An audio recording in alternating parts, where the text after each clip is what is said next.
Something became skewed in British politics when an unelected friend of the Prime Minister had so much influence.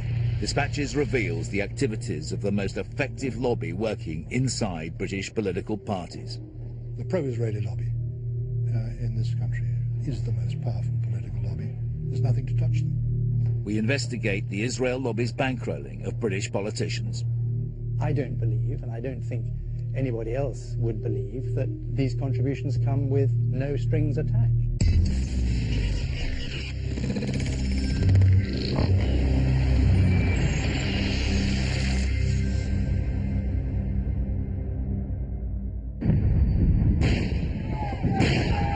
The Israeli invasion of Gaza earlier this year caused huge controversy. A few months later, the Conservative Friends of Israel held its annual lunch for Conservative politicians and businessmen. This year, the star speaker was David Cameron.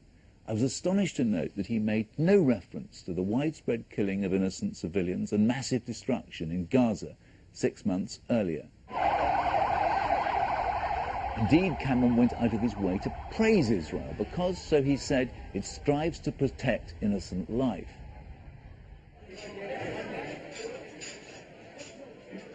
He said, "If I become Prime Minister, Israel has a friend who will never turn his back on Israel."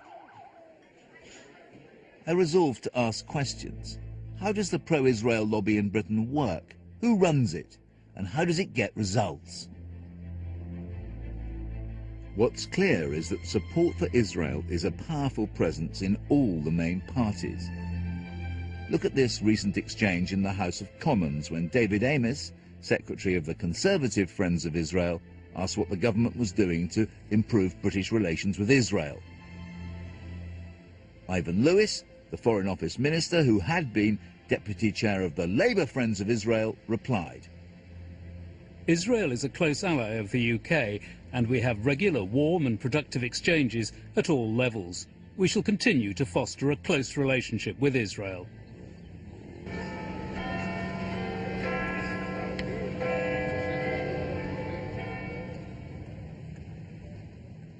There's people who are very strongly supportive of Israel, yes, and the Conservative Friends of Israel, the Labour Friends of Israel are all part of that.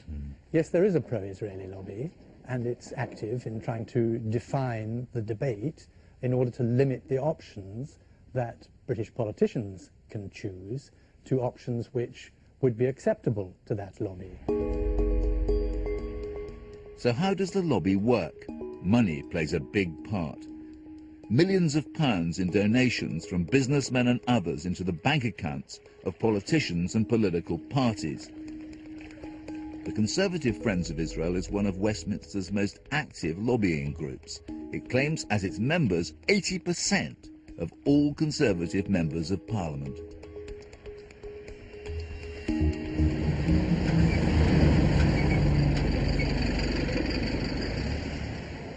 Watford, north of London. Inside this church hall, a Conservative Party candidate for the next election, Richard Harrington, is trying to win over the locals. Voters in Watford may not be aware that Richard Harrington is also chairman of the Conservative Friends of Israel. Individual CFI members have given him over £20,000 in the last year, and out of his own pocket he's given £34,000 to Conservatives. And that's not all. Mr. Harrington is also director of the Number 10 Club, one of the Conservatives' big donor clubs, which in return for an annual membership donation of up to £50,000 to party funds, will arrange for you to have tea with David Cameron or meet William Hague.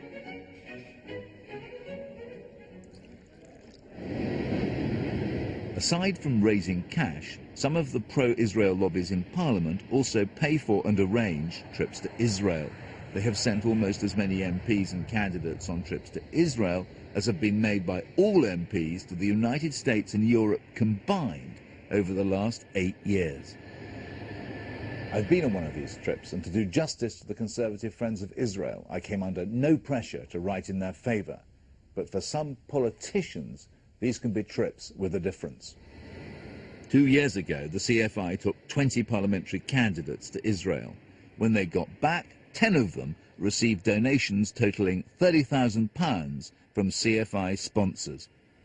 Do you think there's a connection between the, on the whole, surprisingly soft line the Conservative Party takes towards the foreign policy of the Israeli state and the pattern of donors to the Conservative Party? Well, I think in the past there has been a connection between the people who gave money, but who we met and we talked to, who were passionately concerned about Israel, and obviously we listened to their concerns. And in some ways we reflected them. But they don't like to talk about it, at least not in public. One Tory MP privately taunted me to make a film about the pro-Israeli lobby. He said, "You don't have the guts, they're the biggest lobby in Westminster, and it's a big story." But when I went back to this courageous individual and say, "Hey, come on television and tell us about it," he ran a mile. One Tory frontbencher was so paranoid that he insisted I didn't just turn off my mobile phone, but take out the battery in case we were being bugged. Here's how the lobby uses its influence at the highest level of British politics. 3 years ago, Israel invaded Lebanon in retaliation for Hezbollah's attacks into northern Israel, during which 2 Israeli soldiers were killed and 2 kidnapped. During the Israeli invasion that followed, 1,000 Lebanese civilians were killed and an estimated $3.6 billion worth of the Lebanese economy was destroyed. William Hague had recently been appointed Conservative Shadow Foreign Secretary.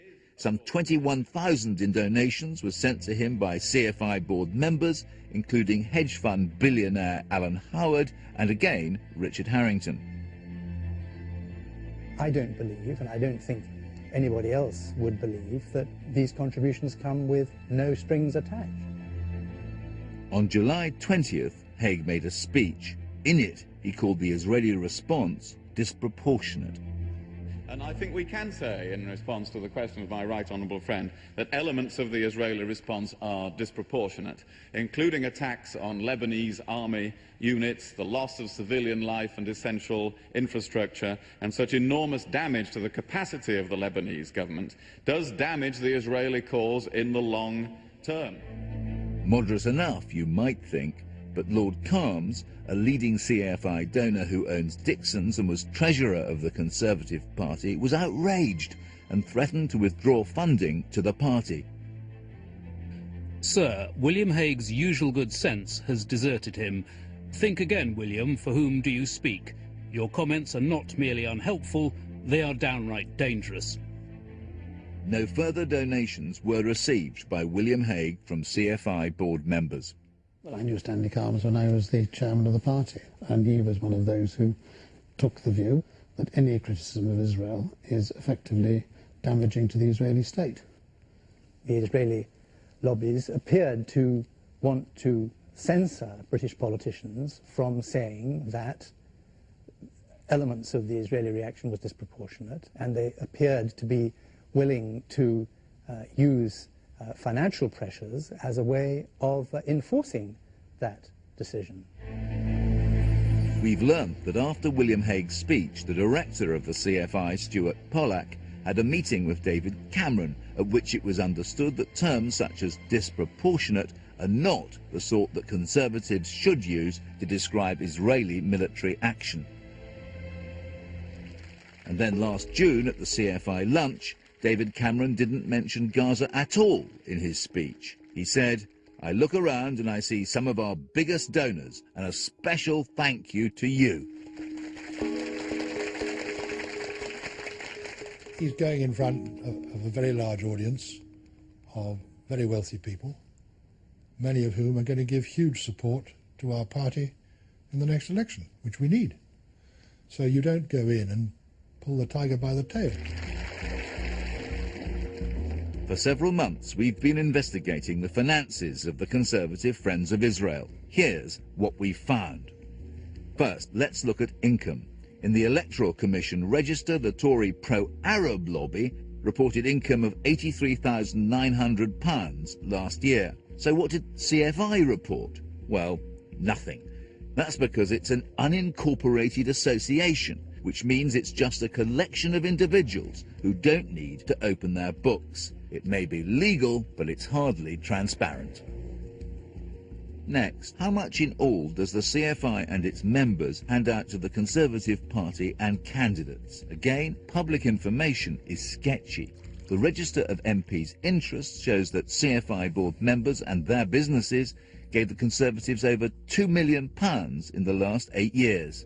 But that's not the whole story. One Tory MP told me how after a chance meeting with Stuart Pollock, 2 cheques arrived through the post from businessmen closely connected to the CFI. He'd never met either of them before, and neither of them, so far as he knew, had even set foot in his constituency. We've also discovered that over £30,000 from CFI members went to campaign funds of members of Cameron's team, first elected in 2005. Ed Vaizey, now Shadow Minister of Culture. Greg Hands, Shadow Treasury Minister. Michael Gove, Shadow Education Secretary. Grant Shapps, Shadow Minister of Housing. Brooks Newmark, Opposition Foreign Affairs Whip. And Shailesh Vara, Shadow Deputy Leader of the House. And what about David Cameron himself? We found out that in 2005 he met CFI supporter Pochul Zabludovics for coffee. Afterwards he gave Cameron £15,000, followed by £50,000 to Conservative Central Office. Mr. Zabludovic says that he was an early contributor to David Cameron's leadership, and all his contributions are a matter of public record. We've been reliably informed that donations from all CFI members and their businesses add up to well over £10 million over the last 8 years. We believe that's more than any other lobby in Westminster. Here's another example of how the pro-Israel lobby works. A few weeks ago, the UN was to vote on a resolution following Judge Goldstone's report criticizing both Hamas and Israeli forces for human rights abuses in Gaza. The CFI rang up William Hague's office, and after consulting with David Cameron, he gave them this quote: "Unless the draft resolution is redrafted to reflect the role that Hamas played in starting the conflict, we would recommend that the British government vote to reject the resolution."